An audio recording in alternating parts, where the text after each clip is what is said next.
오늘은 느헤미야서를 같이 보도록 하겠습니다. 그동안 출애굽기강의 하다가 오늘 잠깐 멈추고 이제 내일부터 있을 저희들 특별 새벽기도회 말씀 느헤미야서입니다. 그래서 느헤미야 1장의 말씀을 가지고 함께 나누기 원합니다. 1장 1절부터 느헤미야 1장은요 11절까지밖에 없습니다. 그래서 저랑 여러분이 교독하시겠습니다. 제가 1절 읽습니다. 하가랴의 아들 느헤미야의 말이라. 내 형제들 가운데 하나인 하나니가 두어 사람과 함께 유다에서 내게 이를 얻기로 내가 그 사로잡힘을 면하고 남아있는 유다와 예루살렘 사람들의 형편을 물은즉 그들이 내게 이르되 사로잡힘을 면하고 남아있는 자들이 그 지방 거기에서 큰 환난을 당하고 능욕을 받으며 예루살렘 성은 허물어지고 성문들은 불탔다 하는지라. 내가 이 말을 듣고 앉아서 울고 수일 동안 슬퍼하며 하늘의 하나님 앞에 금식하며 기도하여 이르되 하늘의 하나님 여호와 크고 두려우신 하나님이여 주를 사랑하고 주의 계명을 지키는 자에게 언약을 지키시며 긍휼을 베푸시는 주여 간구하나이다. 이제 종이 주의 종들인 이스라엘 자손을 위하여 주야로 기도하오며 우리 이스라엘 자손이 주께 범죄한 죄를 자복하오니 주는 귀를 기울이시며 눈을 여시사 종의 기도를 들으시옵소서. 나와 내 아버지의 집이 범죄하여 주를 향하여 크게 악을 행하여 주께서 주의 종 모세에게 명령하신 계명과 율례와 규례를 지키지 아니하였나이다. 옛적에 주께서 주의 종 모세에게 명령하여 이르시되 만일 너희가 범죄하면 내가 너희를 여러 나라 가운데에 흩을 것이요 만일 내게로 돌아와 내 계명을 지켜 행하면 너희 쫓긴 자가 하늘 끝에 있을지라도 내가 거기서부터 그들을 모아 내 이름을 두려고 택한 곳에 돌아오게 하리라 하신 말씀을 이제 청하건대 기억하옵소서. 이들은 주께서 일찍이 큰 권능과 강한 손으로 구속하신 주의 종들이요 주의 백성이니이다. 마지막 절을 같이 읽습니다.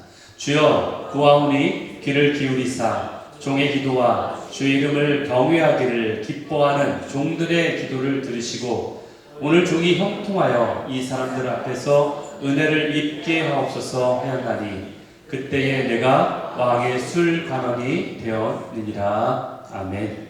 아멘. 네.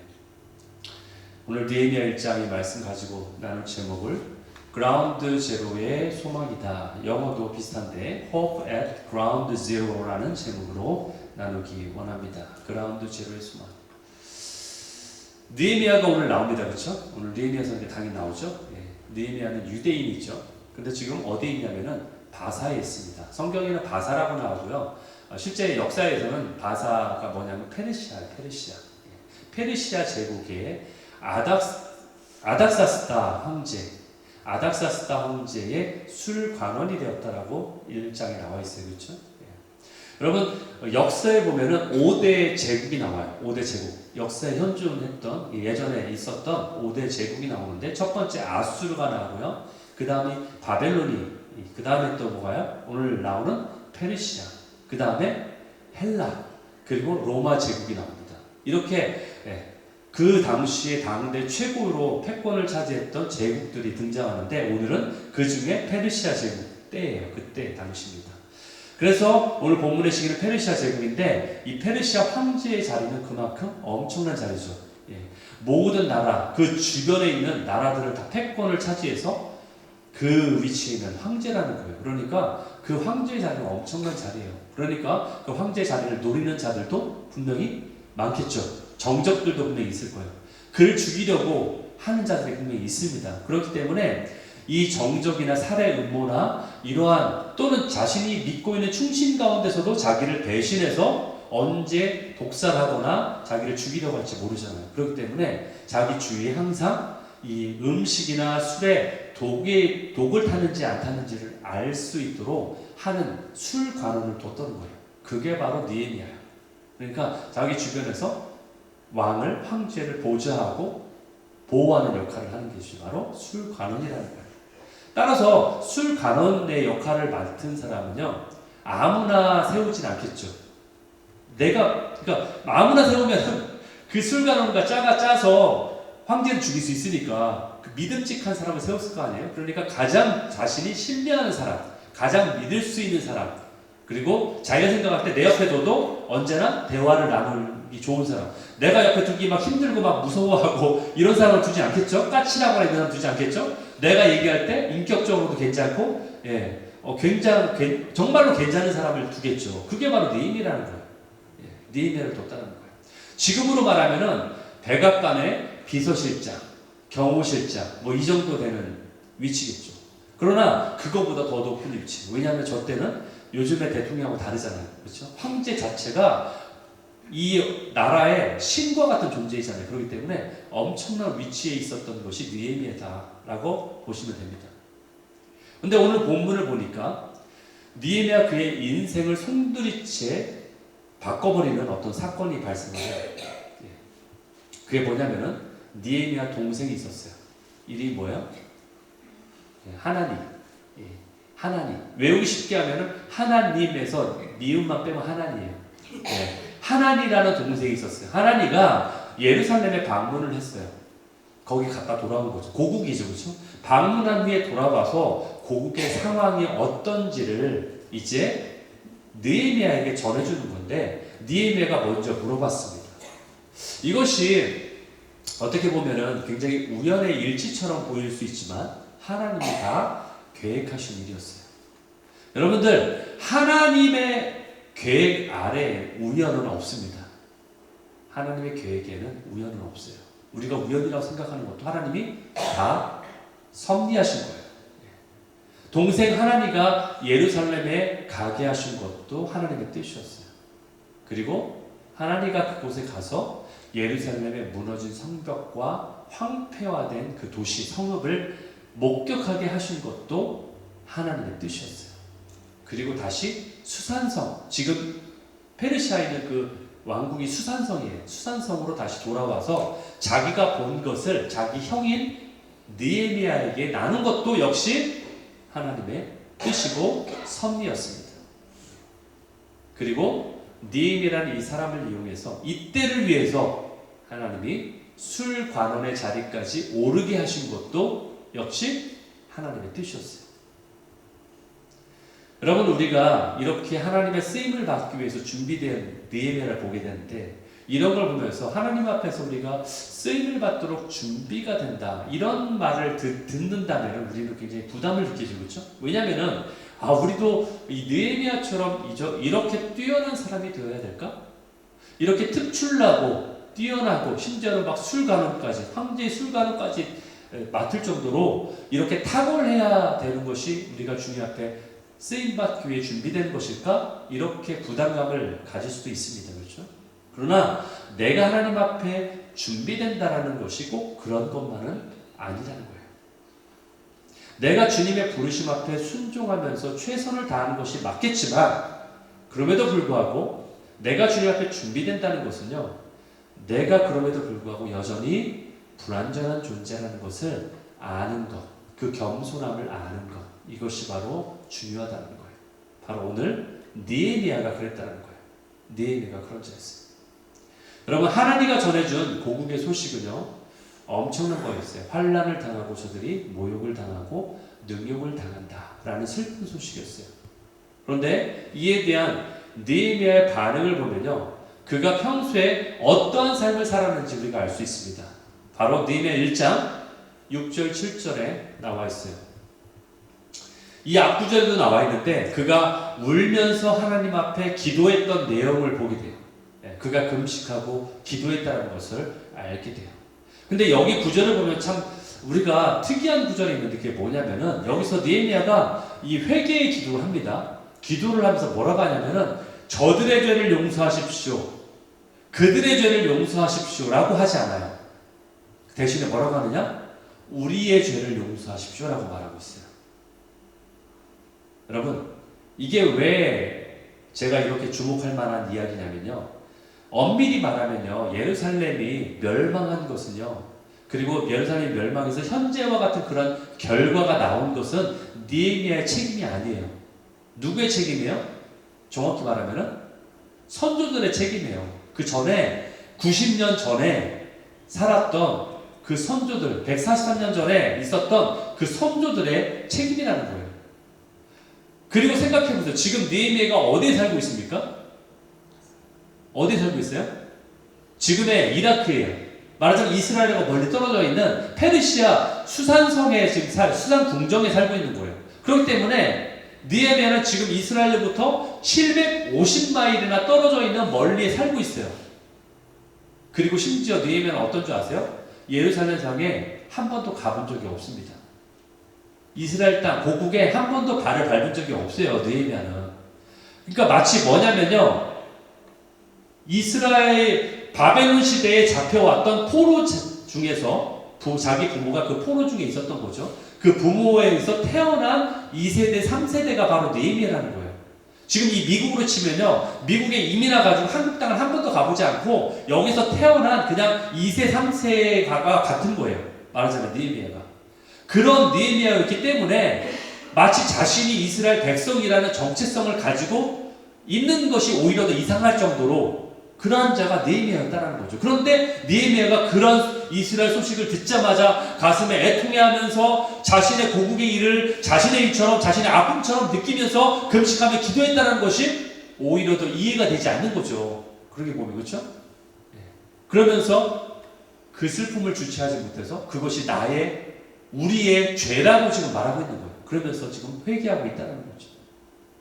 그러면 여기서 질문이 생기잖아요. 어째서 저 2세, 3세대는 느헤미야가 저렇게 애통하면서 자신의 죄라고 느낄 정도로 애통하고 슬퍼하면서 그렇게 금식하고 기도할 수 있을까? 이것이 바로 우리의 질문이에요. 왜 그렇겠습니까? 왜 그렇게 할 수 있을까요? 저는 이렇게 생각합니다. 느헤미야가 하나님 아버지의 심정을 똑같이 느끼기 때문에 그런 거예요. 하늘 아버지의 심정을 느헤미야가 똑같이 느끼고 있기 때문에 하늘 아버지의 마음이 그렇구나라는 것을 알기 때문에 그런 거예요. 여러분, 예수님은 마태복음 5장 4절에서 뭐라고 했어요? 애통하는 자는 복이 있다. 애통하는 자는 복이 있다. 가슴 아파하는 일에 동일하게 가슴 아파할 수 있는 자가 복이 있다라고 말씀하고 있어요. 그렇죠?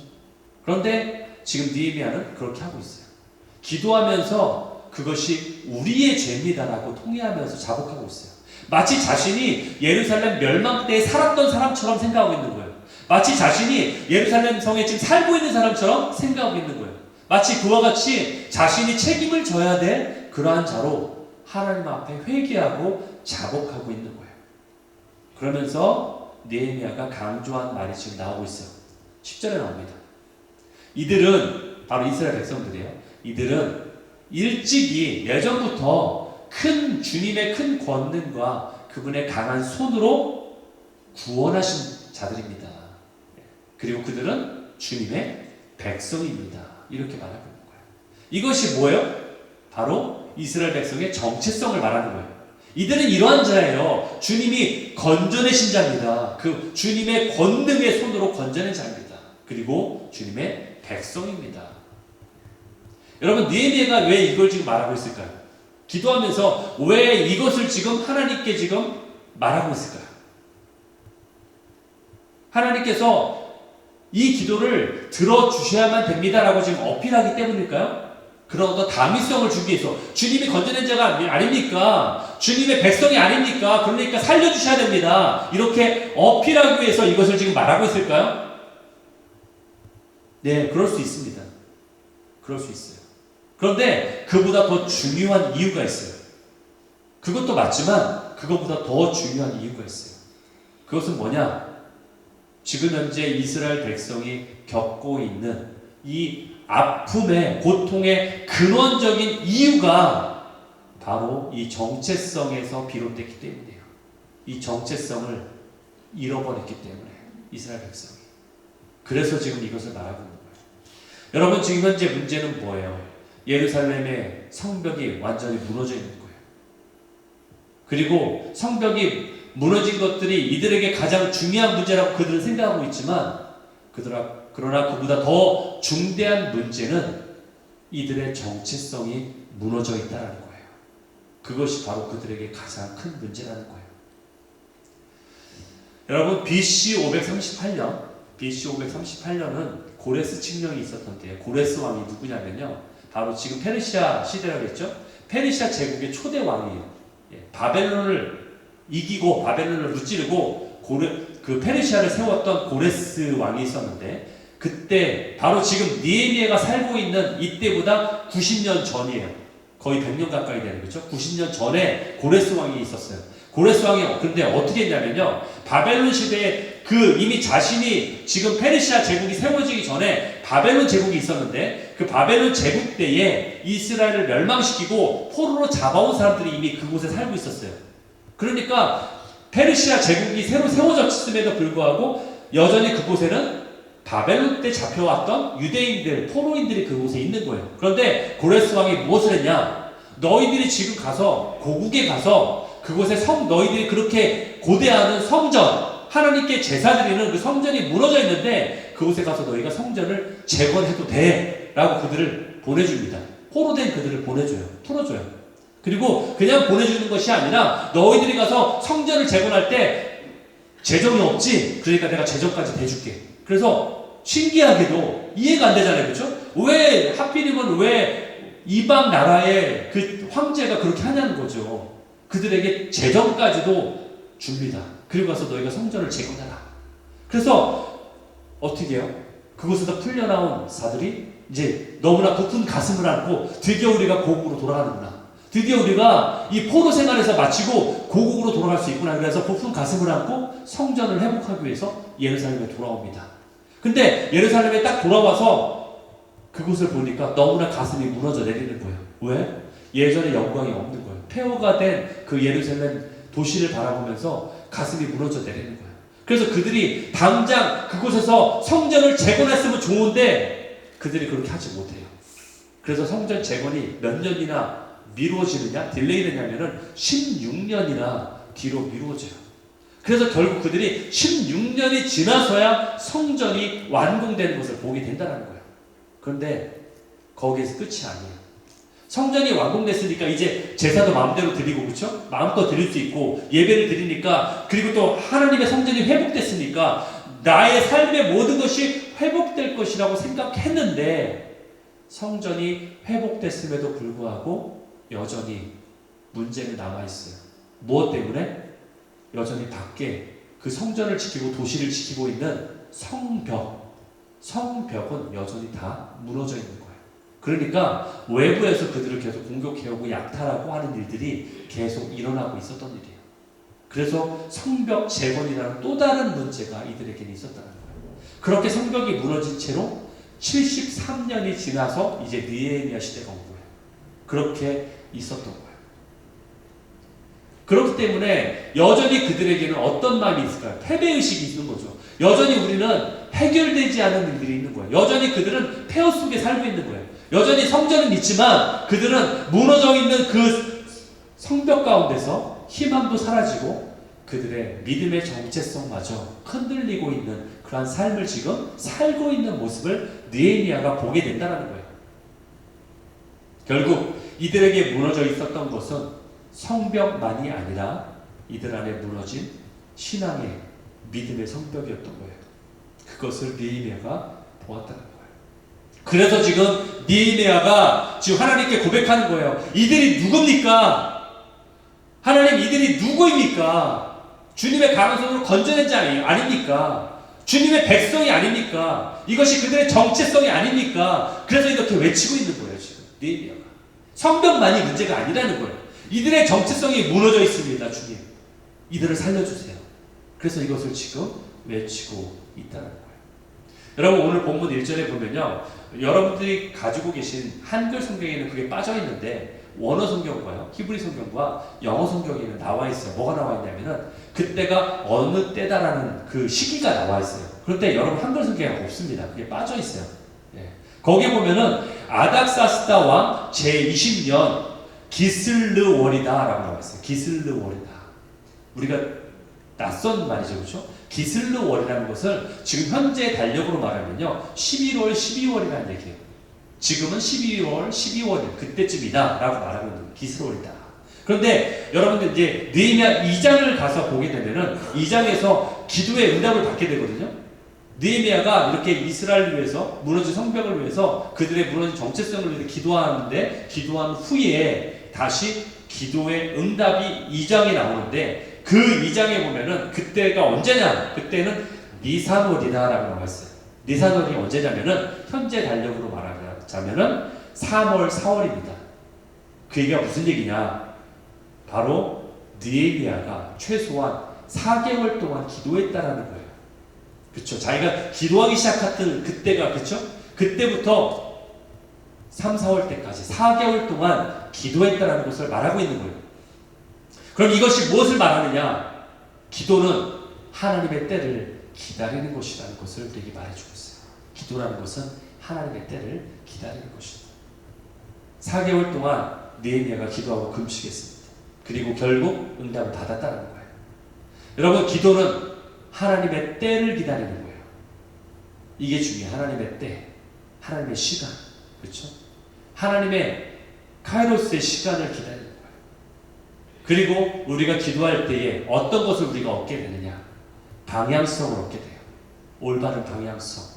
우리가 처음에 기도할 때는 주님, 내가 원하는 것을 위해 기도합니다. 그렇죠? 여러분들 그런 경험 해보셨을 거예요. 내가 원하는 기도 제목을 놓고 막 기도하다 보면 어느 순간에 내가 생각했던 기도 제목이 사라져버려요. 왜? 그것이 별로 중요한 것이 아니었다는 걸 깨닫게 하셔요, 주님이.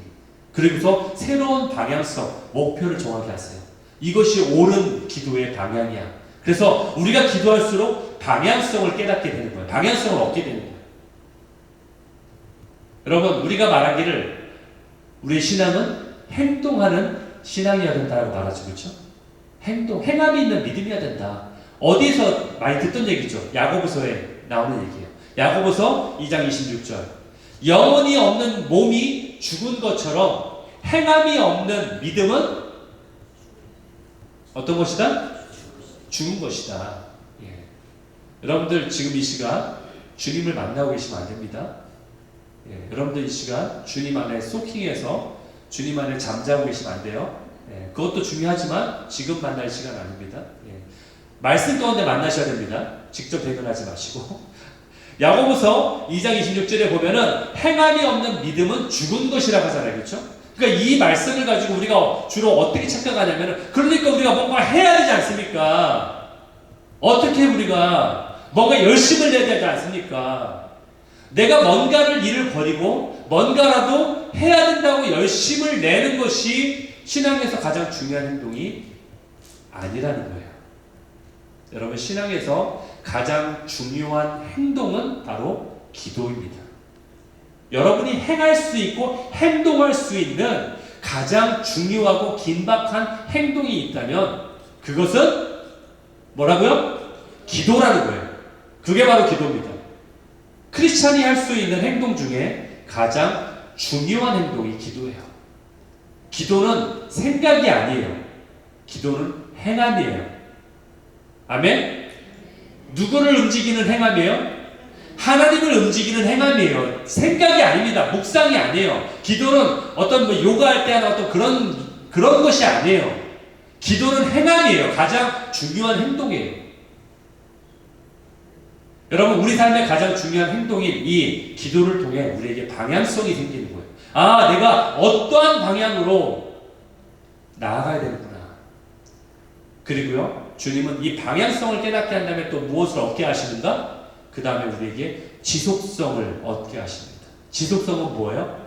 내가 올바른 방향성을 알았기 때문에 여기에서 멈출 수 없는 거예요.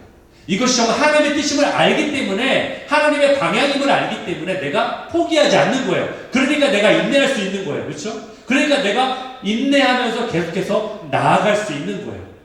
그래서 기도를 통해서 우리가 방향성을 얻게 되고, 방향성을 얻게 되면, 이것이 하나님의 뜻인 걸 알게 되면 그 다음에는 지속성을 얻게 되는 거예요. 그 다음에 포기하지 않게 되는 거예요.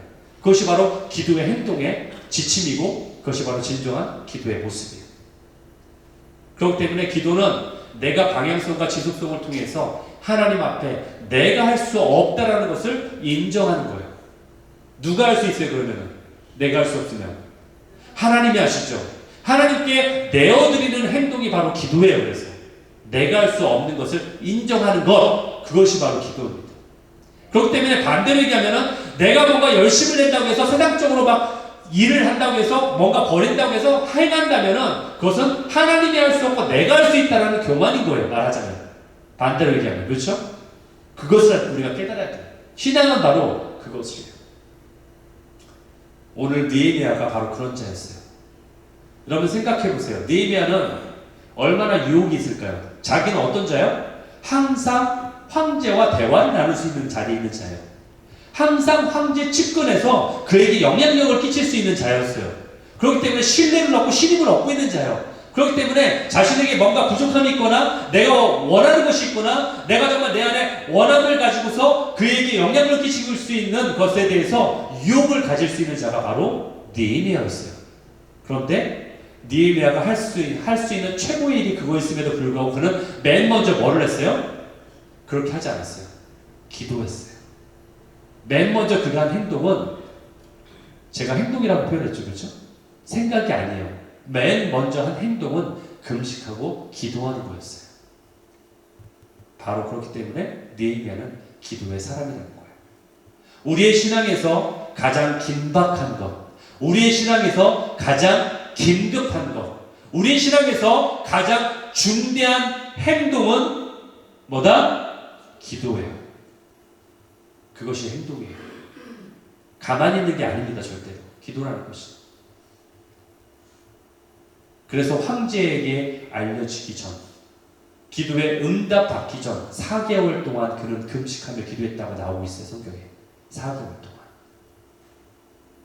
여러분, 우리가 느헤미야를 떠올리면 어떤 게 생각나세요? 느헤미야는 어떤 사람 같으세요? 여러분들이 만약에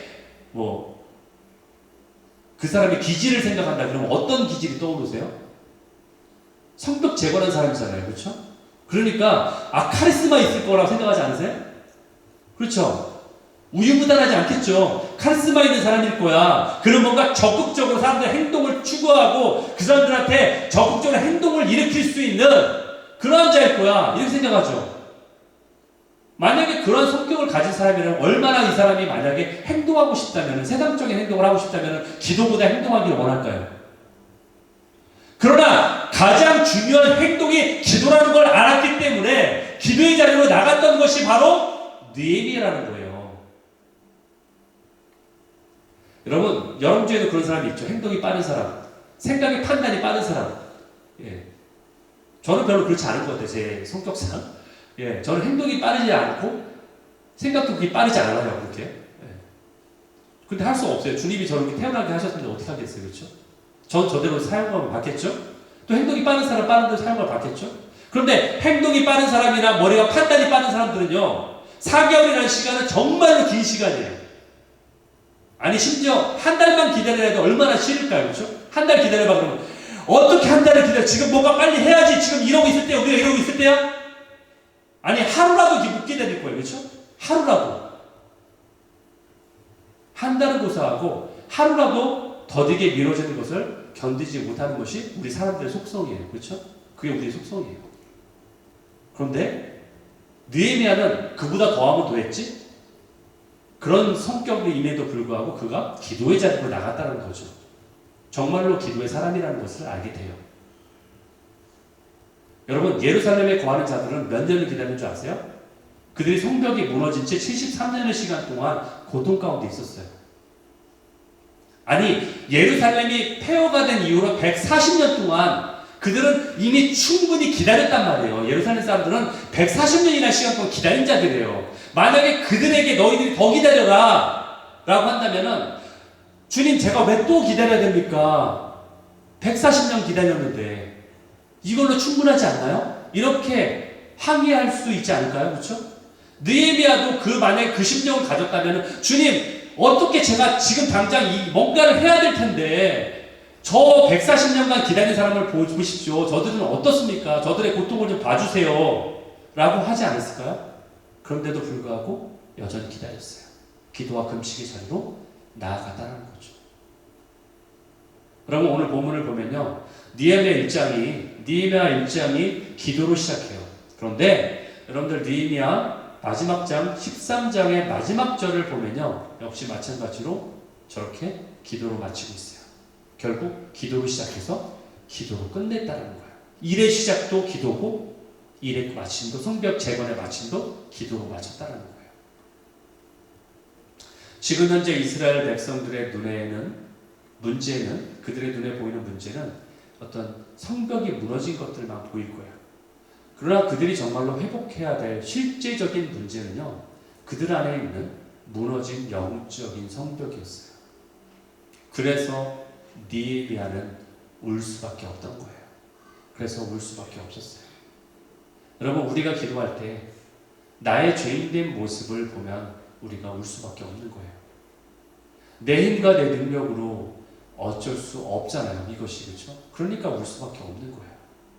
그래서 기도의 자리에 나올 수밖에 없는 거예요. 내 힘과 내 힘으로 안 되니까, 내 능력으로 안 되니까. 여러분, 예루살렘 성전이 이미 회복됐잖아요, 그렇죠? 예. 이미 성전을 회복하도록 그 사이러스가, 그렇죠? 보내서 고레스 왕이 보내가지고 이미 성전이 회복이 됐어요. 그러나 그 후로 73년 동안이나 성전은 회복됐지만 그들의 신앙이 회복된 것처럼 보였지만 73년 동안이나 성벽이 무너진 채로 아무것도 그들은 할 수 없었어요. 아무 일도 일어나지 않았어요. 여전히 그들의 예루살렘 성은 폐허로 남아 있었어요. 이걸 보면서 느헤미야가 울었던 거예요. 그랬듯이 우리도 어떻게 해요? 오랜 시간 우리가 주님 앞에 신앙생활을 해왔지만 여전히 변화되지 않는 나 자신을 보면서 우리도 울 수밖에 없는 거예요. 여전히 변화되지 않으니까. 이것이 바로 느헤미야의 울음의 의미이고 이것이 바로 우리가 울 수밖에 없는 이유가 되는 거예요. 여러분, 우리가 재건해야 될 성벽이 무엇일까 한번 생각했으면 좋겠어요. 여러분, 우리 안에 무너진 성벽이 있나요? 인식하고 계신가요, 여러분? 혹시 나는 무너진 성벽이 없으라고 생각하시는 분 계시지 않나요? 그러니까 울지 않죠. 그러니까 기도하지 않죠. 내 안에 무너진 성벽은 예배의 성벽인가요? 아니면 온전한 11조를 드리지 못하는 것? 헌금 생활에 대한 성벽인가요? 무너진 것이? 아니면 내 마음에 주님보다 더 사랑하는 어떤 우상 숭배의 영역인가요? 주님보다 내 자녀를 더 사랑하면 그것도 역시 우상 숭배입니다. 죄송하지만. 주님보다 재정을 더 사랑하면 그것도 역시 우상 숭배예요. 과연 우리 안에 그 어떤 것이 무너져 있을까요? 그걸 보기 때문에 우리가 올 수밖에 없는 거예요. 심지어는 그거에 대한 심각성마저 인식하지 못하기 때문에 울음마저 메말라져 있는 이 내 자신을 부둥켜 안고 기도하지 않을 수 없는 거예요. 그렇기 때문에. 여러분, 이스라엘 백성들은 그들의 성전이 회복됐지만 그들의 성전과 자신의 삶의 영역을 보호하는 그 성벽, 그 공동체를 보호하는 성벽이 무너져 있었어요. 여러분, 우리 안에도 마찬가지예요. 이 공동체를 보호하는 성벽이 무너지면요, 외부로부터 공격이 들어오는 거예요. 계속해서 그 공격을 감당할 수 없습니다. 우리의 삶에도 마찬가지죠. 우리의 신앙을 회복됐다고 우리가 착각할 수 있지만 그러나 내 안에 있는 영적인 성벽이 허물어져 있으면요, 시시때때로 어둠의 세력들이, 사단이 공격해 들어오는 거예요. 내 안에 무너진 성벽 때문에 어둠의 영들이 자기 집 드나들듯이 왔다 갔다 하는 거예요, 얘네들이. 그러니까 어떤 때 내가 성령이 충만했다가 어떤 때 내가 마귀의 종로로 했다가 이렇게 되는 거예요. 그러니까 내가 두 눈 뜨고 해코지 당할 수밖에 없는 거예요. 두 눈 뜨고 당할 수밖에 없는 거예요. 그걸 알면서도 당하는 거예요. 여러분, 느헤미야 기도처럼 우리에게 약속하신 언약을 지키는 하나님께서 그분의 강한 손으로 우리를 건져내신 게 아닙니까? 우리가 그런 자 아닙니까? 우리를 지켜주셔야 되는 거예요. 그렇죠? 우리는 주의 백성이 아닙니까? 그러니까 우리는 다시 한번 우리의 성벽을 수축해야 될 때가 바로 지금이에요. 아멘?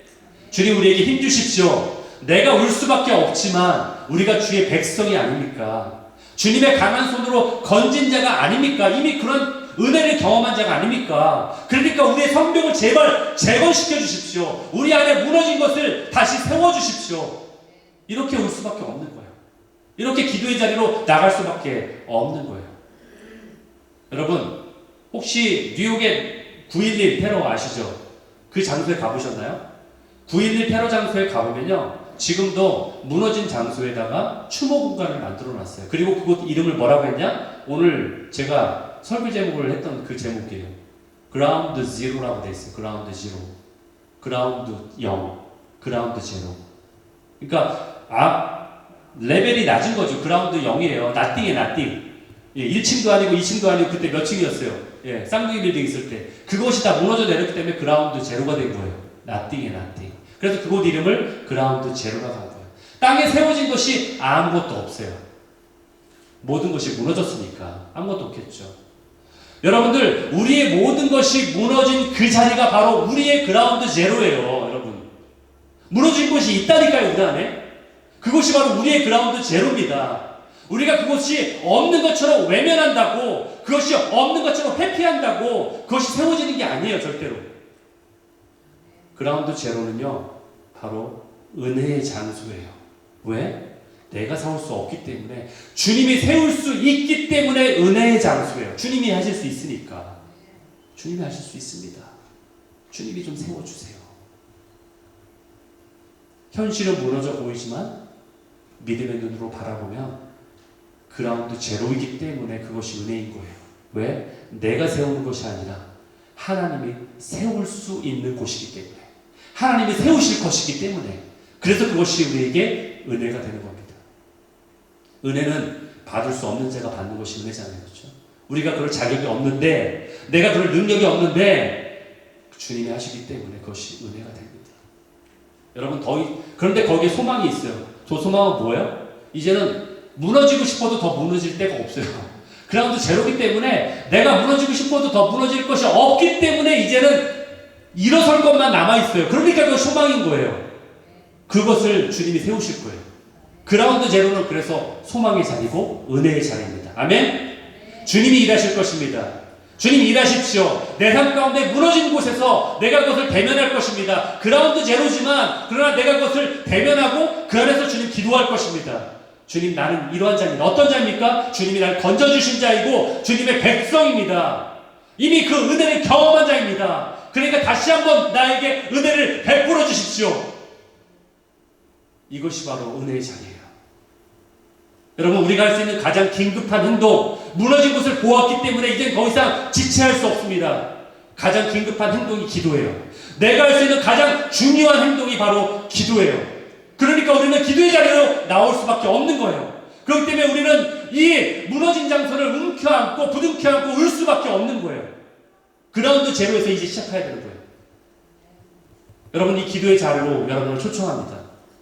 한 사람도 빠짐없이 일 때문에 못 오시는 분 빼고는 그 시간에 여러분 댁에서 주무시고 계시면 안 돼요. 새벽을 깨워서 그 장소에 나와 계셔야 돼요. 내일부터 토요일까지 전교인 특별 새벽기도회가 있습니다. 아침 6시부터 찬양팀이 이 자리에서 찬양으로 주님께 올려드릴 거예요. 그리고 제가 그 다음에 네임의 다음 이야기들을 계속해서 여러분들과 함께 나누게 될 거예요. 1시간 동안 진행되는 이 예배와 기도를 통해서 우리의 무너진 영적인 성벽이 다시 한번 재건되는 놀라운 역사가 있을 줄 믿습니다. 아멘. 우리 마지막으로 시편 127편을 읽고 마치겠습니다. 같이 읽습니다. 여호와께서 집을 세우지 아니하시면 세우는 자의 수고가 헛되며 여호와께서 성을 지키지 아니하시면 파수꾼의 깨어있음이 헛되도다. 여러분, 내가 세우는 게 아니에요. 내가 할 수 없습니다. 여호와께서 세우셔야 되고 여호와께서 지키셔야 됩니다. 그러한 자리가 될 줄 믿습니다. 이미 2024년 반이 지났지만 올 한 해 주님이 세우실 강한 성벽이 우리 안에, 우리 가정에, 우리 자녀들 가운데, 우리 개인 가운데 세워지는 한 해가 될 줄 믿습니다. 저와 여러분이 이러한 역사를 경험하시는 저와 여러분 되시기를 예수 그리스도 이름으로 축원합니다. 아멘. 우리 다 같이 일어나셔서